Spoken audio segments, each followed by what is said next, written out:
Yo, yo, yo. Hey, look at that. I'm not there today. Let's go to this one. Okay. This is why the host can't come in 2 seconds. I promise I'm here today, guys. I promise you. We're having some technical difficulties. Hopefully, we'll get those worked out in just a minute. But in the meantime, let me go ahead and introduce you two. Yoshi, what's going on? Oh, just, another Monday. Yeah. I just happened to look up on the screen. You guys don't get the joke, but it says like Rich Masucci, and there's just blue there today. So that's probably good. Nobody wants to see my ass. That's for sure. Well, neither do we if you're going to be showing your ass. I mean, that's... Yeah. Oh, there I am. You lucky people, you get to see me again. Oh man, it's been a crazy morning, Yosh. It has been a crazy, crazy morning. I believe you.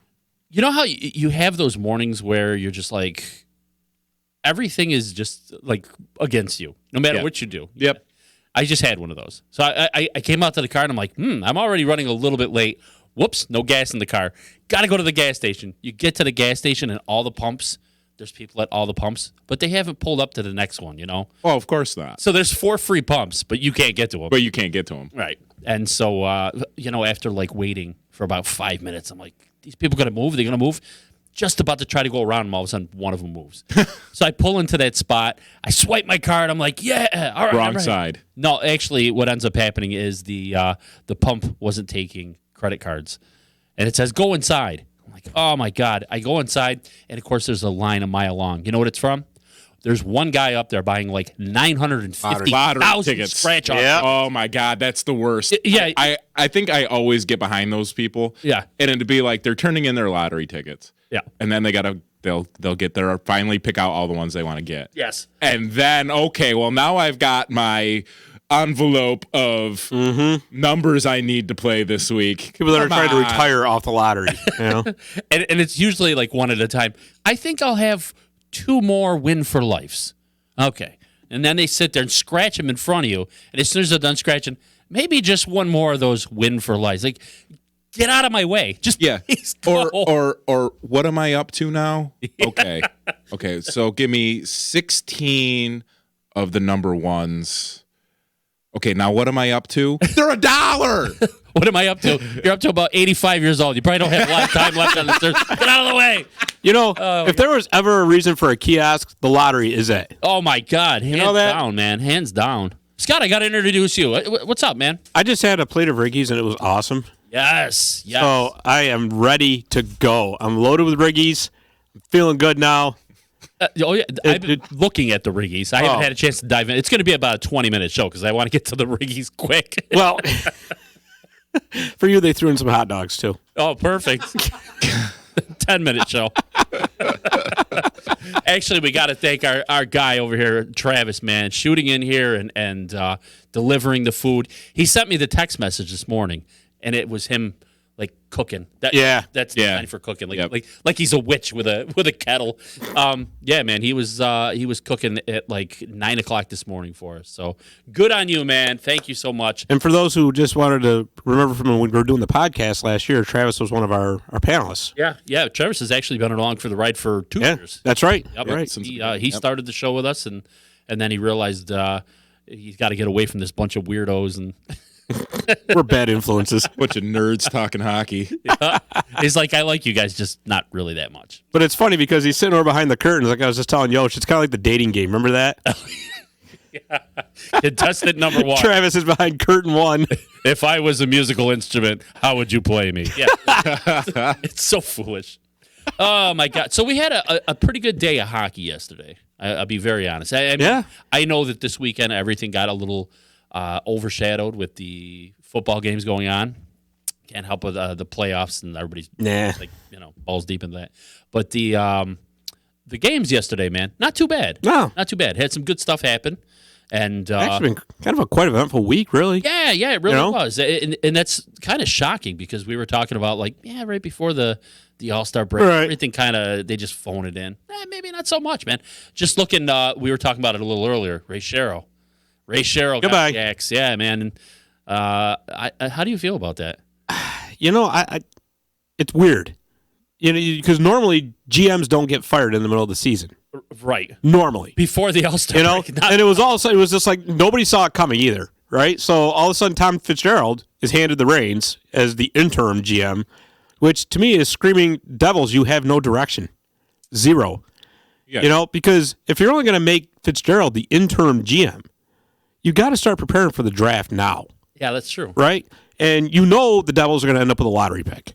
So to me, they're going to have to either decide Fitzgerald's their guy soon, or they're going to have to go out and find somebody and give them the reins, because it's not like, you can fire your GM, right before the draft and say, okay, here's a list, pick one. Right. It doesn't work. Well, some teams do, and that's why they're the way they are. But if you're going to be successful, you really got to be able to digest the whole thing. And not to mention, you got to start thinking ahead. Okay, who do I want to trade to get what back to prepare for this draft as far as picks and whatnot? Yeah. And you got to start molding your team in what direction you want to take them. Okay, do we want to be a fast team? Do we want to be a physical team? Do we want to be a defensive team? And that all plays into it too. So to do that mid-season and to just kind of throw the interim tag on somebody, I mean, you see it happen all the time with coaches. And it's a little easier to do that with coaches because sometimes you just need that shake-up, right? And maybe a new voice in the room and a new system or a new style to be brought in. Okay, you roll the dice. Sometimes it works, sometimes it doesn't. But the GM isn't in the room. Yeah. He's up in the rafters, right? Up in the press box or in the suites, actually. It's not the press box. But your GM really is determining the direction of your team. So I don't know if maybe this is just a panic move by the Devils saying, geez, we did all these supposedly great things in the offseason, and then it all blew up in our faces. Now what? Could be. Ray Sherrill, I mean, obviously we know he's a wheeler and a dealer. Yeah. Right before the trade deadline, he's always making big moves. He did when he was with the Penguins. Right. The only thing I can think of is they must have pulled the plug and went, before you go and cash in the team here, let's pump the brakes. Get rid of this guy. That's all I can imagine. But it's not like they've got a ton left to trade after they got rid of Taylor Hall. No, you're right. Because you're not going to trade Nico Hischier. You're not going to trade Jack Hughes. No. But you know what they did do yesterday, the Devils? They stopped the 10-game win streak for the Lightning. So. You know who else they beat, too, this weekend? The Capitals. Who knew? Who knew that, all of a sudden, they're coming around? That's why you can never figure out hockey, ever. Not at all. Nope. What else happened? Soros got his first shutout of the season as the Preds knocked off the Jets 1-0. So he's got, 8 shutouts of her career, I think so. Yeah, but you know what, though? He has been very wildly inconsistent this year. Yeah. And that was the guy that the Preds were hoping was going to eventually take the reins from Pekka Rinne. Yeah. Because Rinne is 37, I believe. And he does have that hip injury history and all that. And so they were hoping to maybe almost do like a split between Saros and Rinne this year. Well, it hasn't really worked out that way because Saros has been wildly inconsistent. However, he was a brick wall against the Jets Sunday. So is it the start of a turnaround for him? Maybe. It's going to have to be for the Preds, I can tell you that. Yeah. No. But we'll see. And Jonathan Huberdeau got a goal and assist, and now is the all-time points leader for the Florida Panthers. 420 points he's got, and passing Ole Jokinen. So, loving having him on my fantasy team. Is he on your team? Yeah, he is. You made big moves this week. No, I actually ended up tying. Oh, it was last week you made big moves. Yeah. I just know that all of a sudden. Yeah, because you dropped Jeff Carter, and I just jumped all over that. Yeah. Just in time for him to go on a nice big cold streak. So, yeah. I saw it coming, man. Yeah. You were Puckstradamus. I got to tell you, man, I took those 2 weeks when we were doing the benefit. I took it totally off. I'm like, I'm not paying attention to anything. Dropped a couple players in there, and I got to tell you what, man. Went from 1 to 5 in that league. Yeah, it kind of cost you. I got crushed last week. Did you? Yeah, my sister absolutely destroyed me. Housed you? Housed me. The scoring in ESPN, you go by what categories you win and lose. So we have 12 categories. I was 110-1. Ooh. Yeah. Well, if it makes you feel any better, I think I'm going to get destroyed this week because I'm playing a guy who's got 5 Rangers. And the Rangers are on that ideal fantasy schedule where they're playing tonight, which is usually with fantasy hockey, the 3 big nights are Tuesday, Thursday, and Saturday. That's when most teams play. And if you can get teams that are playing on a Monday, nights, Wednesday, Sunday, that's gravy, right? So this week, the Rangers are playing tonight, they're playing Thursday, and they're playing Sunday. So he's going to have 10 games in hand on me as far as, actual minutes to be used because they're all on the odd days. So you don't have to worry about, well, I got 12 players playing and I only got 10 spots. So somebody's got to sit. He's like in a situation where nobody sits this week because he's like loaded with games. I'm like, great. Well, And the thing, like having, as long as you don't have any Rangers goalies on your team, you're in a good spot. I know, right? That team cannot seem to stop scoring this year, and it's all over the map too. I mean, obviously Panarin, who is now I think he got the most points in the shortest amount of times of any Ranger. Well, he's making Ryan Strome look like an all-star too. Yeah, and he's making Strome look like an all-star. What do you think about the Lindgren situation? I had to laugh at that. That was actually funny. I forgot who it was he hit. Who was it? Oh, Donskoy. Donskoy, yeah. Jonas Donskoy took him out, and he ended up getting fined for that by the league. No other discipline on it. No, it was kind of like the borderline headshot and all that. Yep. And then Nazem Kadri took exception to it and beat the crap out of him. Oh, yeah. Within like a minute of the hit, he just came over, and that was the end of it. So I think the league actually just felt sorry for him. They're like, well, we got to do something, and normally you'd get suspended. But since Kadri landed about 12 shots to your face, we're only going to fine you, okay?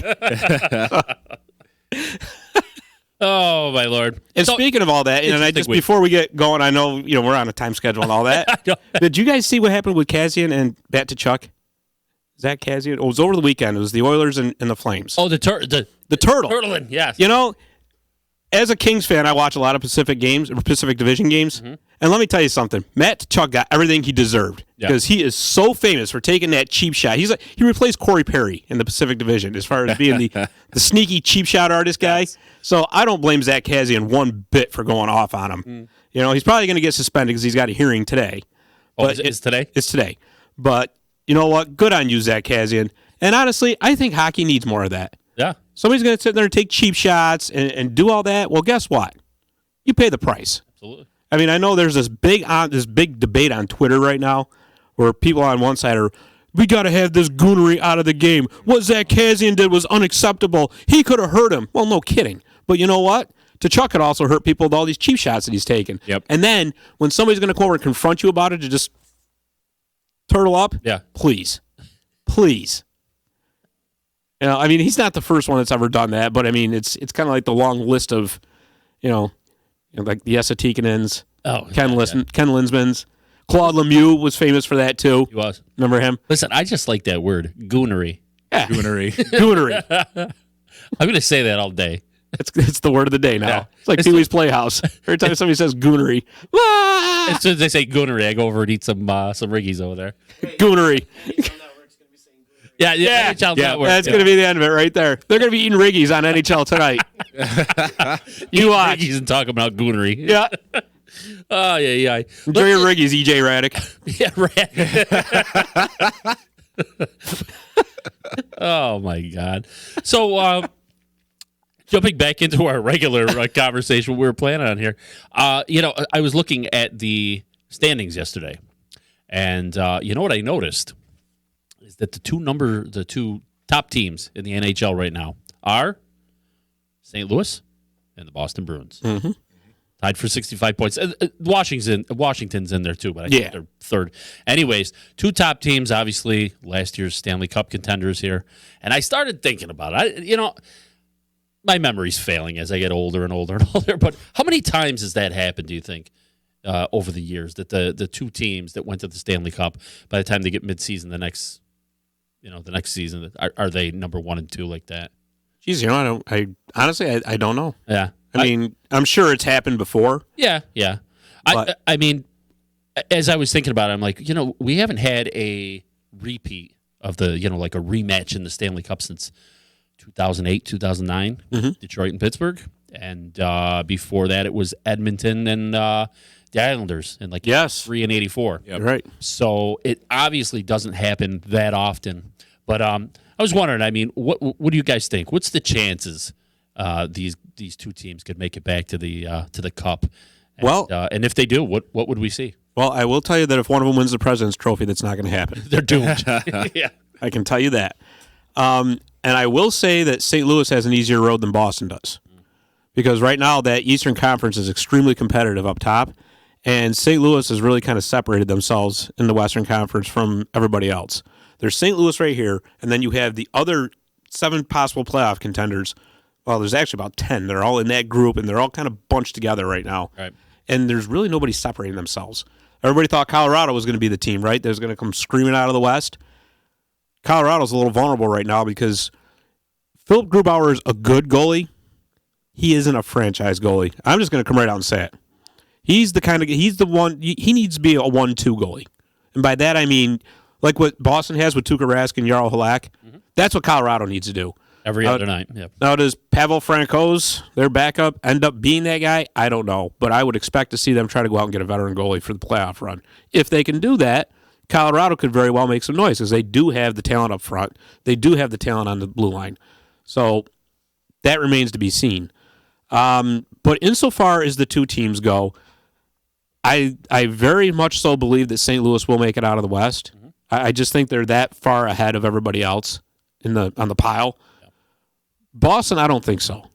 As talented as that team is and as good as they are, like I just said, they got a lot more competition, for one thing. Tampa's coming. Tampa, Washington, no pushover.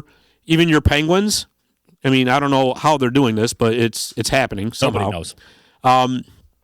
But you got to remember, too, Boston has played a ton of hockey over the past 3 years. You've had several deep playoff runs.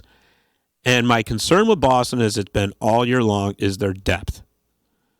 If you can shut down the Marchand, Bergeron, Pasternak line, and good luck doing that, but if you can, where is anything else coming from? Yeah, you're right. And this is a team that can never seem to avoid the injury bug. So if they get an untimely injury again, there's several moving parts with the Bruins right now, and any one of them could be easily derailed. So, I mean, it's like I said, don't get me wrong, Bruins fans, they're a great team. Like I said, I got a feeling that come playoff time, they're going to be a little worn down from all the hockey they've played over the past several years. And the competition, I'm sorry, is better in the Eastern Conference right now than it is in the West. They don't like that. Bobby Seward's protesting in the streets right now. Yosh, what do you think? It's just, I'm going to go with it probably won't happen just because, I mean, how rare it is for it to happen. Yeah. I mean, and once the playoffs start, it's almost like it's a whole new season, Everybody starts clean slate, back at zero, and there's a lot less competition. And a lot better competition. So, I mean, could St. Louis make a run? I think St. Louis could make a run, but I'm going to have to agree with Scott. And the biggest thing you got to watch with Boston, too, is the age. I mean, you've got 44-year-old, now I can't remember his name, of course. Zdeno Chara out there still captaining the team, and I mean, how much does he have left in him? It's funny, as I was looking. There's a website I'm always on, the Power Rankings Guru, I think it's called, and they were showing everybody's strength of schedule and what is ahead. Kind of going back a little bit on what you had said there, Scott, about Colorado. Colorado, honestly, if you look, they played the hardest schedule so far. And looking forward, they have the softest schedule projected. I mean, everything's relative. But they are projected to have one of the softest schedules, followed by the Panthers, the Capitals, and the Lightning. So kind of going with that Bruins theme, how they could possibly fall out there. But you know what, though? I don't put a lot of faith in strength of schedule because it changes so much. Yep. Yeah. Right? I mean, how can you possibly predict the remaining strength of schedule when you got teams that go on runs, right? And if to say like Detroit's got a horrible strength of schedule, well, everybody is horrible to Detroit. I think, yeah. You know what I mean? I think it's relative. I mean, that's kind of, to me, that it's like individual plus minus. It's useful, but it's not the end all be all. Okay, I can see I mean, if a team's got a bad strength of schedule coming up, don't write them off. Oh, no. Because, no. I mean, yeah, the Lightning have won 10 in a row, but by the time this team that's got the Lightning coming up, they could be in the middle of a 3 or 4 game losing streak too. It happens. Yeah. So, I mean, it's useful, but it's, to me, it's kind of a... Yeah, when you're 11 and 30, every team is better than you. They're all tough. If we're talking, obviously, about Detroit. Yeah. Oh, my Lord. I mean, if you think of it this way, if you'd have done the strength of schedule 6 weeks ago and a team had the Lightning coming up a lot, what do you think their strength of schedule would have looked like? I'll tell you what, man. I just I look at the odds, and I don't really like the Bruins' chances either. Yeah, I just and you know that they have a lot of that division is good to begin with, so they're still going to have a lot of division games left. And like I said, the competition is just that much better in the Eastern Conference this year. Yeah. And I'll say that as a Western Conference fan. I mean, it's the truth. You know, you can't sugarcoat it. Boston is basically one bad injury away from toppling. Yeah. Honestly, and that, in my opinion, I mean, if something happens to Rask or if something happens to Marchand or Pasternak, I mean, there goes your top scoring and the whole team. Right. Yeah, short term they can handle, but I mean, anything more than a 2 or 3 week injury, they're done. You know, I'm looking at our list of things we got to talk about today. We got so much. There's so much left. How are we going to fit this all in? Anyway, let's do our first break. I know we spent a little too much time. I know why you're saying that, because I'm watching your eyes and you keep looking Rickies. over at the Rickies. I'm like, they're going to eat them all. What are they doing? Hey, look at that. Oh, what a guy. Travis, look at this. What a guy. Huh? Can you see that? Travis is good people, man. And yeah, now I have Ricky. So let's take that break. We're going to knock this down real quick. When we come back, we got to talk a little bit about Penguins, who, like you said. Oh, I know you've been dying to do that. Well, I wanted to do it especially because Travis is here, and I know how much he loves Crosby. I know he loves him. You know, you weren't looking when he put that plate of Rickies together. Did you bring your nurse outfit with you? I know. And what else are we talking about? We got a whole bunch of stuff to talk about. God, let's take our break, and we'll come back in a minute and see how Breakaway trivia? Oh, yeah. Let's do our trivia. Scott, what do you got? All right. So let's forego the song and all that this week. All right. So breakaway trivia. You guys know the rules. You got to score, answer my question correctly, right? So my question this week is, Pekka Rinne last week scored a goal against Chicago. What I want to know is, who is the first NHL goalie to be credited with scoring a goal? The answer when we come back. Got to be the obvious. Not the obvious. They had an NHL posted it. Yeah, I got lazy on this one.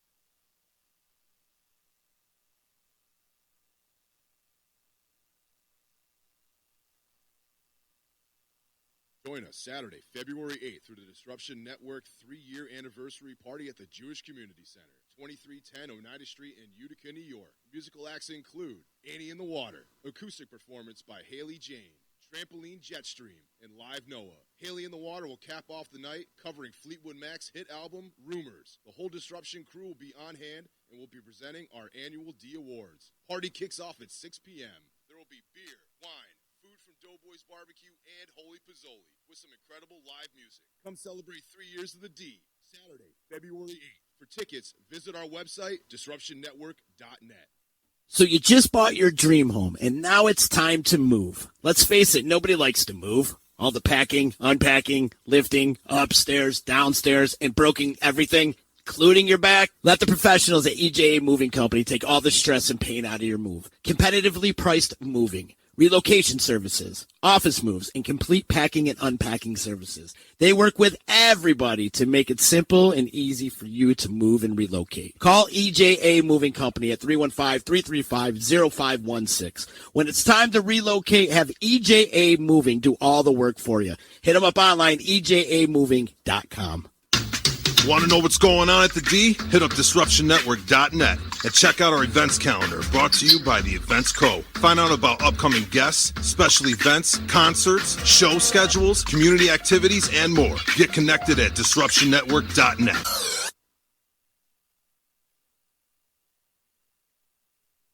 And we're back. If you guys could have seen what was going on during that break, literally all three of us are piling food in our mouths as fast as possible, forgetting to do everything over here. Oh, yeah.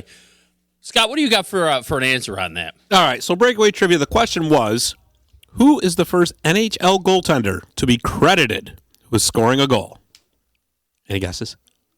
No, I'm going to go with Hextall, and I know it's wrong. Yeah, I said Hextall, and I don't think that's right either. Okay, the first NHL goaltender to be credited with scoring a goal was the Islanders' Billy Smith. That's it. Really? November 28th, 1979, they were playing against the Colorado Rockies, who would soon become the New Jersey Devils after this.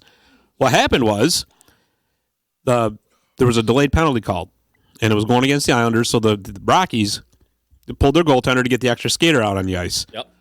Billy Smith made a save. Puck goes over to the corner. Rob Ramage from the Colorado Rockies turns around to make a pass back to the point while there was nobody there. Puck goes sailing into the Colorado net, but since Billy Smith was the last one to touch the puck, he was credited with the goal. Wow. I'll tell you what, man. Billy Smith used to be incredible, man. Yeah, he was. He was a great goalie. Just don't go near his crease. I was going to say dirty, but right? Wasn't he the one that took out Wayne Gretzky? Yeah, pretty much. Used to with the It was like a sword. Yeah. I used to love him, actually. Didn't know he was the first, though, man. And you said something else I didn't realize. I knew Hextall scored two goals. And then you said Brodeur scored 3? Yeah. Oh. Got 3. Even Chris Osgood scored a goal. The goals coming off from all over the place. Craziness. So I specifically wanted to talk about this, like I said, because our friend Travis is here in the studio today, and that's the Penguins. And he's flipping me off over the side. Hey, Travis, did you know that Sidney Crosby is expected to come back this week from hernia surgery? Oh my God, Sidney Crosby was injured? Who'd have guessed? He is, man. That's it's a procedure, obviously, that's kept him off the ice since November 9th. And I guess, like you were saying, it's a little bit of a strange ride that team has been on for since that time, pretty much all season, to be honest with you. But I think to fully understand, the ride they've been on, you almost have to kind of take a look back there. Going back to November 9th, the Pens were 10-6-1 then, and they were looking at a train wreck without Crosby because obviously coming back into the rotation was Malkin, Rust, and Galchenyuk, who we're not even talking about. And what a waste that was. And also, in addition to that, Letang, Hornquist, Schultz, and Bukestad were all out of the lineup also. Obviously, as we know, Matt Murray is kind of a turnstile lately. I don't even know what happened. Persona non grata. And the magical honeypot that is Wilkes-Barre was kind of running a little short of talent to send up too. So I know at that time they said that Sid's recovery would take about minimum of 6 weeks. I call him Sid because I know him. He's personally a friend of mine. Are you going to bring him riggies too? Yeah. Hopefully, I want Travis to do it. But as of today, I was looking at this, and they're going into their 10th week without him. And it's something like their 28th game not having him on the ice, which is obviously a lot longer than I think they were ever anticipating. Obviously, during that time, they continue to be plagued by injuries. Jake Gensel. And they are. I think they are the league leader in man games lost. Yeah. Just a disaster of a season, really. I like if you look at that on paper, they should probably be right alongside Detroit. And honestly, when they with all this going on, they've gone 17-6-4, leapfrogging the Isles and landing in second place in the Metro. They're actually, I believe, 61 points just behind the 3 teams I mentioned before, which is Washington and obviously Boston and St. Louis. And so 2 questions for you guys. First, how have they done this all season? How have they kept it competitive through all of this? Well, you know the claw machine that you see like at stores where you got to use the controller and you got to drop the claw down? Yeah. All right. Now, most people aren't very good at it. Right. Like for me, every time I go in the store with my daughter and she sees one, I end up spending $10 trying to get something stupid out of the machine, and I always epically fail. Yeah. The Penguins are the kid that comes in next and gets it like 5 times in a row. Bing, bing, bing. That's them. They're good at the claw machine. Master of the claw machine. Okay? Because they always seem to manage to pull something out of nothing. Excuse me. So it has been quite incredible. They're doing this without Crosby. Is Tristan Jarry this good? Is he? I mean, that's, you want me to answer that? No. What I'm trying to say is, I mean, how is it that every time these people just come out of nowhere, right? Jared McCann, Yeah. all of a sudden he's an all-star left winger, right? Marino, all of a sudden he's an all-star defenseman, Right. So is it just a matter of everybody meshing at the right time? Maybe, but it makes them that much more dangerous when everybody comes back. Yeah. I would be kind of leery, though, just because the Penguins are famous for this, right? And it's usually right around this time of year. They'll go on this incredible 6-week run, regardless of who's on the team. We could be on the team, and that we would win every game for 6 weeks in a row. Right.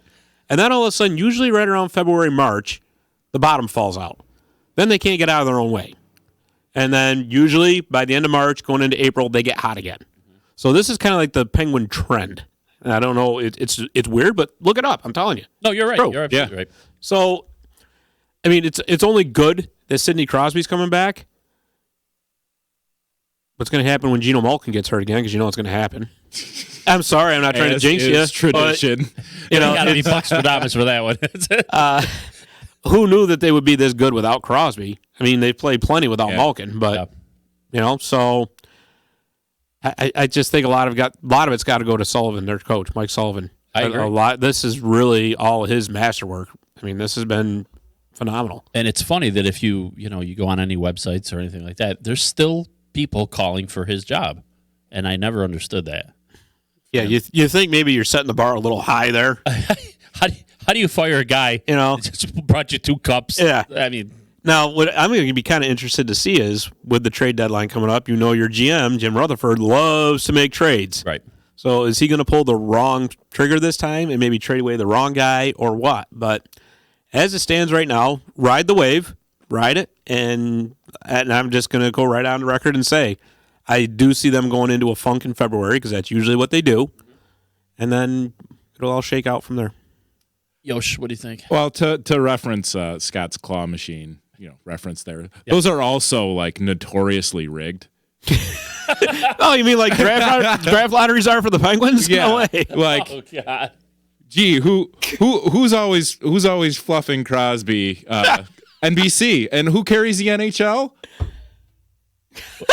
Are you NBC. saying that the NBC is a claw machine? The NBC is a claw machine.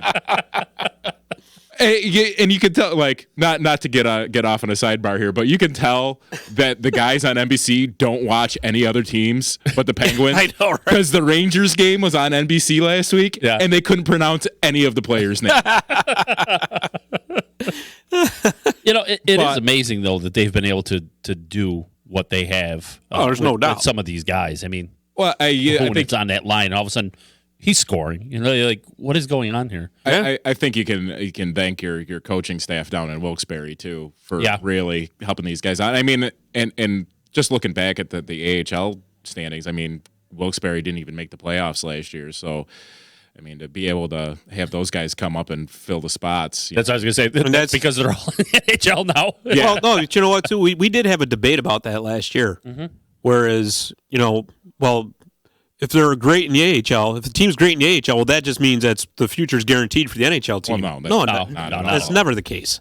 I mean, how many guys, you got to figure how many guys on an AHL team are just on AHL contracts. Correct. That never get Exactly. old AHL vets that will never get a call up unless the big club decides to sign them to a 1-year. Right. And that's Contract, exactly the point. It's funny too because as I was looking back on some of our conversations, after Phil the Thrill left Pittsburgh, there everybody pretty much thought that this would be a team that was going into rebuild mode, and I don't necessarily know if that's. And what's Phil been doing in Arizona? Obviously, I know, but it's A lot of nothing, Right. Even with getting Taylor Hall down there, it's that team. I know, that just doesn't seem to be working out. No, I mean he was hot the first couple games, but Yeah. Can we trade back for Galchenyuk? And dude, that whole experiment is just all wrong. You know, you think maybe Galchenyuk has just been overrated his entire career. He has, and I think he's been definitely sent out in the wrong kind of light. I mean, he was great when he was with Montreal Yeah. and being utilized correctly, and I just don't think any other team he's been on has been right for him. I think with Crosby out and Malkin moving up to that line, and everybody else going out, and him having a chance to come and improve himself, and he's done nothing with any of that opportunity. No. The biggest question here is how long do you think it's going to be before Crosby goes back out? No, you can't. You're going to jinx the team. Crosby, darn! You got to take that T-shirt up. You're going to make the band split up. Yeah, man.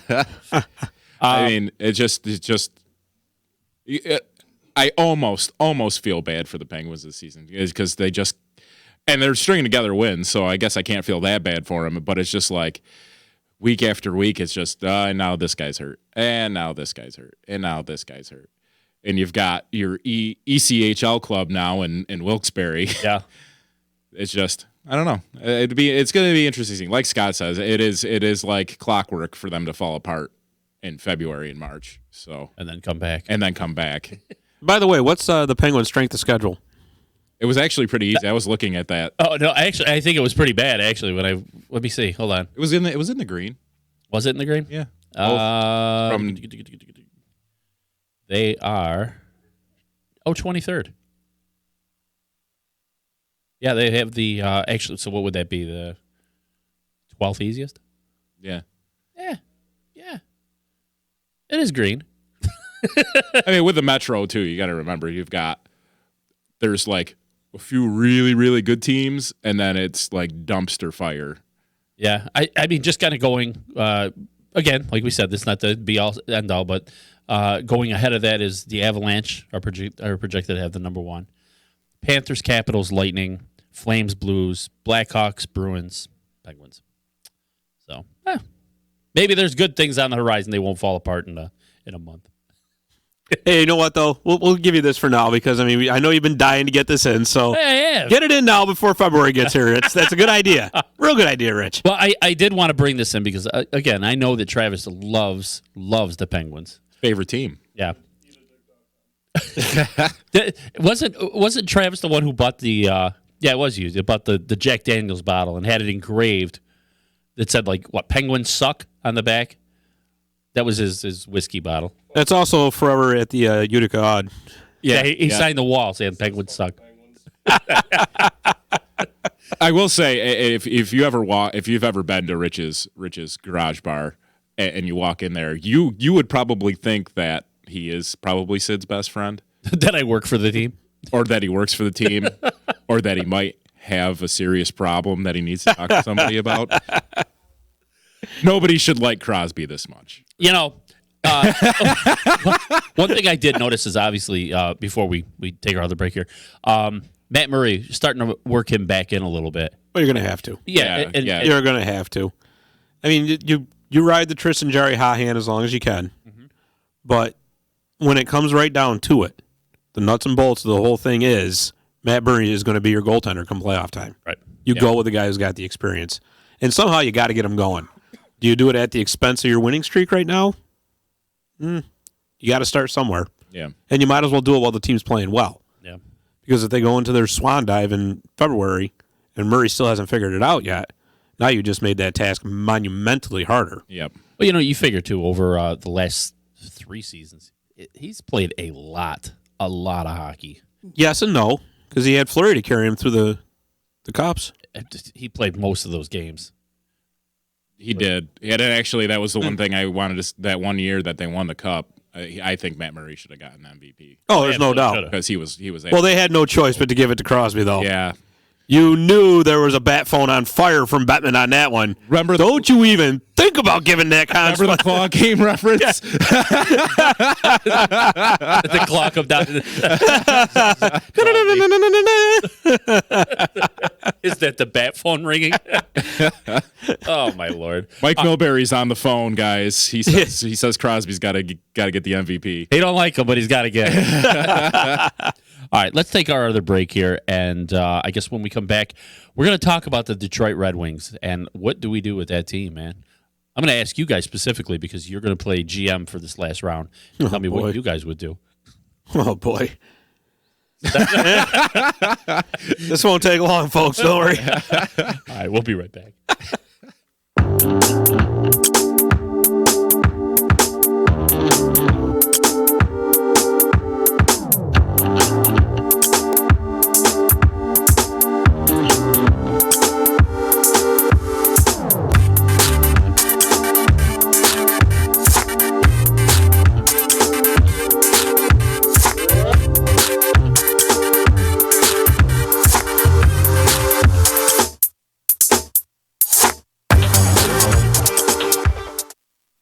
Join us Saturday, February 8th through the Disruption Network 3-year anniversary party at the Jewish Community Center, 2310 Oneida Street in Utica, New York. Musical acts include Annie in the Water, acoustic performance by Haley Jane, Trampoline Jetstream, and Live Noah. Haley in the Water will cap off the night, covering Fleetwood Mac's hit album, Rumors. The whole Disruption crew will be on hand and will be presenting our annual D Awards. Party kicks off at 6 p.m. There will be beer, wine, food from Doughboys Barbecue, and Holy Pizzoli with some incredible live music. Come celebrate 3 years of the D, Saturday, February 8th. For tickets, visit our website, disruptionnetwork.net. So you just bought your dream home, and now it's time to move. Let's face it, nobody likes to move. All the packing, unpacking, lifting, upstairs, downstairs, and broking everything, including your back. Let the professionals at EJA Moving Company take all the stress and pain out of your move. Competitively priced moving, relocation services, office moves, and complete packing and unpacking services. They work with everybody to make it simple and easy for you to move and relocate. Call EJA Moving Company at 315-335-0516. When it's time to relocate, have EJA Moving do all the work for you. Hit them up online, ejamoving.com.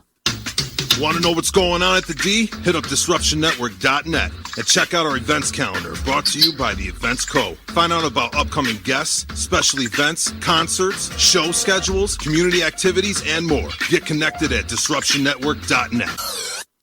And we're back once again.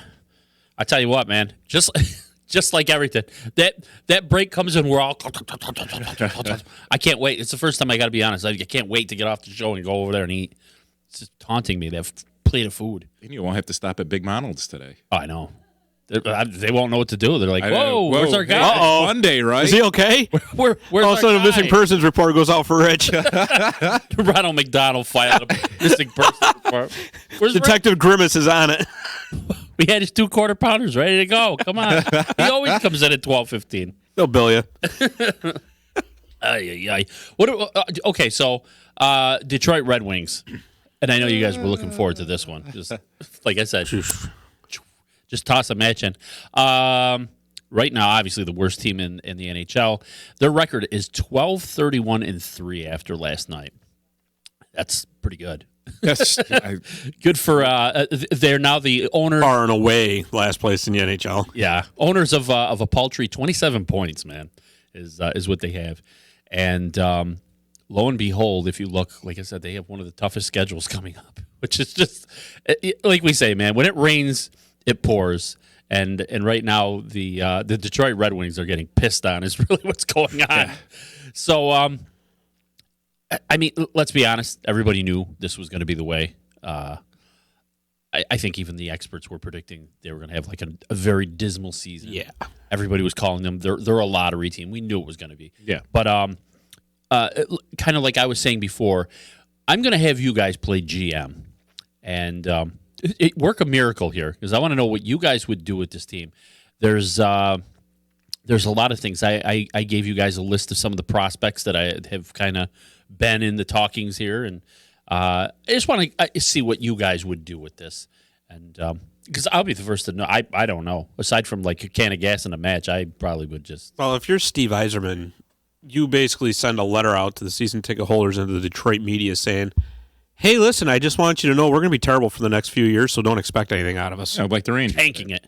I mean, yeah, but the Rangers were like, we got a plan. We're going to be good in a year or two. Yeah. This is going to take more than a year or two to time, fix. Yeah. This is bad. This is really, really bad. And the worst part for Detroit is they don't really have anybody they can trade off to get any kind of tangible draft picks. You know, I'm just looking at capfriendly.com right now, and The only ones I really see are possibly Mike Green, if he can possibly try to stay healthy for the rest of the season, because he's an unrestricted free agent at the end of the year. He may be a help for a contender, especially with their power play going down the road. Mm-hmm. So he maybe get you a mid-round draft pick. Same thing for Jimmy Howard if you're looking to, boost a team like Colorado. Yep. Now, could you imagine Detroit and Colorado making a trade, right? If you were a hockey fan back in the 90s, you would have never thought that. But somebody like Colorado, who's maybe looking for a veteran goaltender to try to kind of, take the load off Grubauer a little bit. But again, they're not going to get anything really significant. I mean, they'd be lucky if they got a third or fourth rounder for him.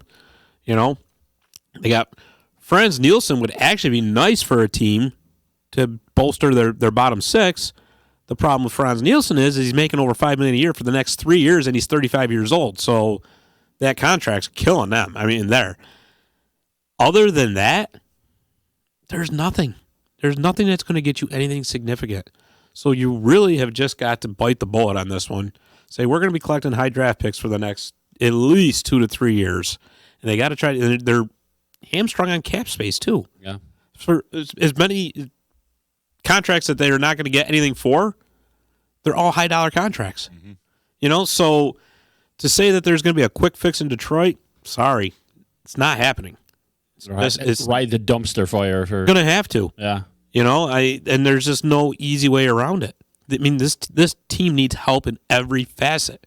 There's some teams that are bad, but you're like, okay, well, they got a good young forward group, so they got that to build on, or they got a good young defensive core, or whatever. Kind of like what Colorado did, right? Yep. Absolutely. But Colorado was able to move their assets to get big time draft picks. Yep. And now look how that panned out.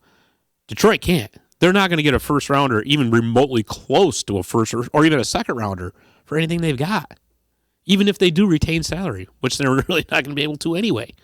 So I almost feel bad for Steve Yzerman in that regard, where he inherited a mess. Yeah. A dumpster fire. So we'll see what the hockey gods do around draft time, because if they don't end up with the number one pick, but this draft coming up is very deep. They're going to get a very good player regardless, which is, obviously is what they need. But I don't.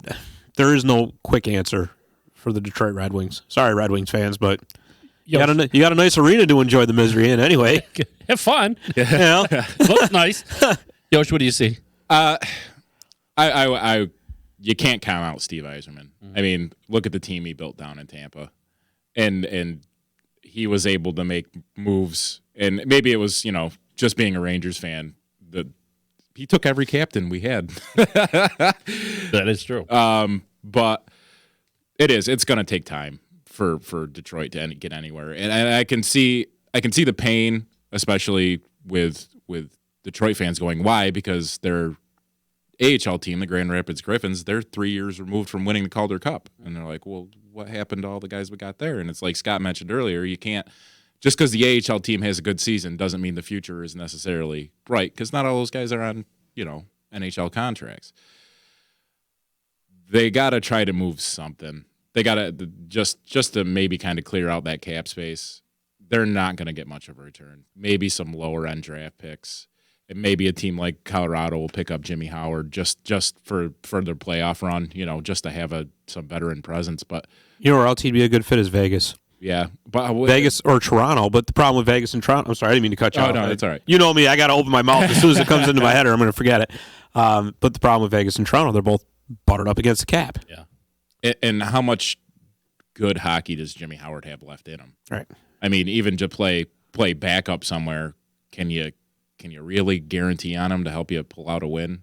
I just don't. I don't know with that. It's going to take a long time for Detroit. It's a long, bumpy road for them. But I mean, I could see him coming back eventually. Oh yeah. And within the decade, maybe by 2030 they'll have a playoff team. It's just it's amazing when you look at that, and they were so successful for such so a long time, yeah. And then but that's what happens in the salary cap era. Yeah, you eventually have to pay for that success. Got to pay the piper. That's right. So. But like I said, I would definitely not count out Yzerman. He's a magician sometimes. Yeah, working that GM chair. So we'll see. Anyways, I'm telling you, I told you at the beginning. You won't stop. You're not even look. You didn't look at us the whole show. You've been looking at the Riggies, and I can see the drool just There you go. You got it. You're good. The food. It's making fun of me. I gotta go deal with this. So, yeah, you know what I was actually wondering? So maybe next week, I think we might take a week off, just because there's a whole bunch of stuff going on outside of this show. Okay. So, but yeah, so 2 weeks, guys, we'll be back with you, and yeah, I guess until then. By the time we come back, I think we'll be able to talk about the All-Star game. Hey, there you go. And those god awful jerseys. Oh, they're so Man, that's terrible, isn't it? And last year's were really cool. Like the black ones, they were all blacked out. The logos were blacked out. They were pretty sweet looking. And then I saw the post for this year's, and I was like, Yeah, what happened?